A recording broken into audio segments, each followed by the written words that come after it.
9 తూచ్ పట్టాదారు పాస్ పుస్తకాల్లో కనిపిస్తున్న లోపాలు. ఇప్పటికే 85% పైగా పంపిణీ.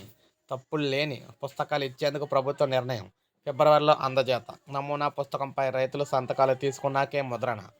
సో పట్టాదారు పాస్ పుస్తకాలకు సంబంధించి రాష్ట్రంలో ఇదే ప్రాబ్లం అనమాట. తప్పులు లేని పట్టాదారు పాస్ పుస్తకాలనే రైతులకు ఇవ్వాలని ప్రభుత్వం ఆదేశించిన ఫోటోలు, పేర్లు, ఆధార్, ఇతరత్ర తప్పులుంటే గ్రామ సభలో సరిదిద్ది అక్కడికక్కడే గ్రామ సచివాలయం లేదా మీ సేవల అధికారులు దరఖాస్తు చేయించాలని చెప్పేసి స్పష్టీకరించిన.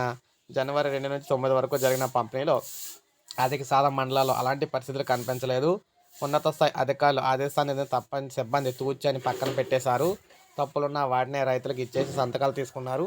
ఈ విషయం ప్రభుత్వం దృష్టికి రావడంతో మిగిలిన వాటిని పంపిణీ చేయొద్దని ఆదేశించింది. ఒక్కో నియోజకవర్గంలో 2 గ్రామాలను ఎంపిక చేసి ఫిబ్రవరిలో తప్పులేని పాస్ పుస్తకాల పంపిణీకి చర్యలు చేపట్టింది. 3 దశల వడపోత తర్వాతే రైతుల పాస్ పుస్తకాలు అందేలా ప్రణాళిక రూపొందించింది. వచ్చే నెలలో నిర్వహించే ఈ కార్యక్రమంలో సీఎం చంద్రబాబు ఒక రోజైతే పాల్గొన్నారు. ఆ సంగతి అప్పుడే తెలుసు. తొలి విడత సర్వే చేసిన 4783 గ్రామాలకు సంబంధించి 22,33,000 పట్టాదారు పాస్ పుస్తకాలు ముద్రించారు. వాటన్నింటినీ సమగ్రంగా పరిశీలించి తప్పులు లేకుండా చూడాలని, లోపాలున్న వాటిని సరిచేసి ముద్రించాలని ప్రభుత్వం ఆదేశించింది.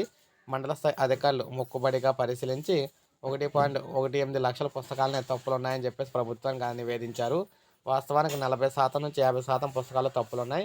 ఈ విషయం అప్పుడే అధిక శాతం మంది మండల రెవెన్యూ అధికారులు, సిబ్బందికి తెలుసు. కొందరు ప్రజాప్రతినిధులు దీనిపై ఆందోళన వ్యక్తం చేశారు. అయినా వాటిని సరిచేయకుండా 5-6 నెలలు తమ వద్దే అట్టిపెట్టుకున్నారన్నమాట. వాస్తవ పరిస్థితులు అధికారుల దృష్టికి తెచ్చే ప్రయత్నం చేయలేదు. తప్పులు సరిచేయాలంటే పుస్తకాలను జేసీ దాకా పంపాలని, ఆయన అడిగే ప్రశ్నకు సమాధానం చెప్పలేమనే అభిప్రాయం కొందరిలో వ్యక్తమైంది. జనవరి 2 నుంచి 9 వరకు 80% పైగా పుస్తకాల పంపిణీ పూర్తి చేశారు.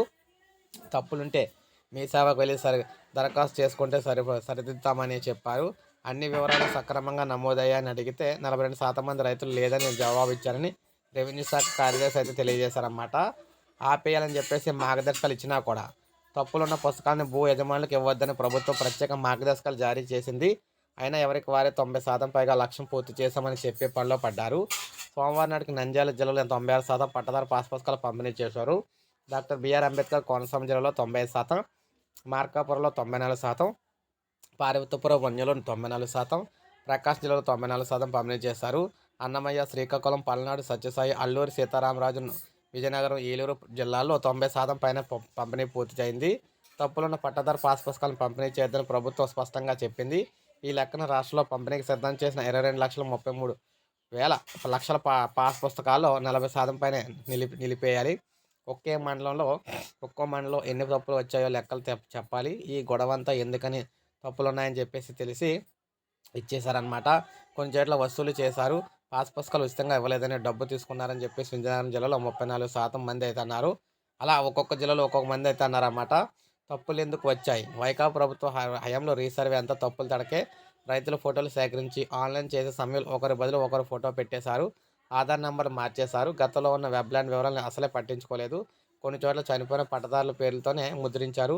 ప్రత్యేక విధానంలో పట్టదారు పాస్ పుస్తకాలు తప్పులున్నాయనే ఫిర్యాదుల నేపథ్యంలో రెవెన్యూ శాఖ ప్రత్యేక విధానం అమలు చేస్తుంది. సంక్రాంతి తర్వాత నుంచి అధికార యంత్రాంగం దీనిపై కసరత్తు చేసి ఫిబ్రవరిలో పట్టదారు పాస్ పుస్తకాలు ఇస్తారు. ఇక ఇందులో ప్రధాన అంశాలు ఏంటంటే, ప్రతి నియోజకవర్గంలో రీసర్వే పూర్తయిన 2 గ్రామాలను ఎంపిక చేసుకోవాలి. అక్కడ అన్ని ఖాతాలని సమగ్రంగా పరిశీలించాలి. వాటిలో తప్పులు సరిదిద్దాలి. ఒక వ్యక్తిగత భూ వివరాలతో నమూనా పాస్ పుస్తకం ప్రింట్ తీసి రైతులకు చూపాలి. వివరాలన్నీ సరిగ్గా ఉన్నాయని అంగీకరిస్తే వారి ఈకేవైసీ సంతకాలు తీసుకోవాలి. తప్పులు ఉన్నాయని ఫిర్యాదు వస్తే వాటిని సరిచేయాలి. తర్వాతే ముద్రణకు పంపాలి. తహసీల్దార్, ఆర్డీఓ 100%, జేసీ 5% చొప్పున వాటిని పరిశీలించాలి. పాస్ పుస్తకం ముద్రణ పూర్తయ్యాక మరోసారి పరిశీలించాలి. ఫిబ్రవరిలో గ్రామ సభలు నిర్వహించి పంపిణీ చేయాలి. జనవరిలో పంపిణీ చేసిన వాటికి ఇదే విధానం అయితే అనుసరించాలన్నమాట. సో ఈ విధంగా పట్టదారు పాస్ పుస్తకాలకు సంబంధించి ఏపీలో మరొకసారి అయితే పంపిణీ చేయబోతున్నారు. సో ఇది అప్డేట్. ఒక లైక్ చేయండి, సబ్స్క్రైబ్ చేసుకోండి మన ఛానల్.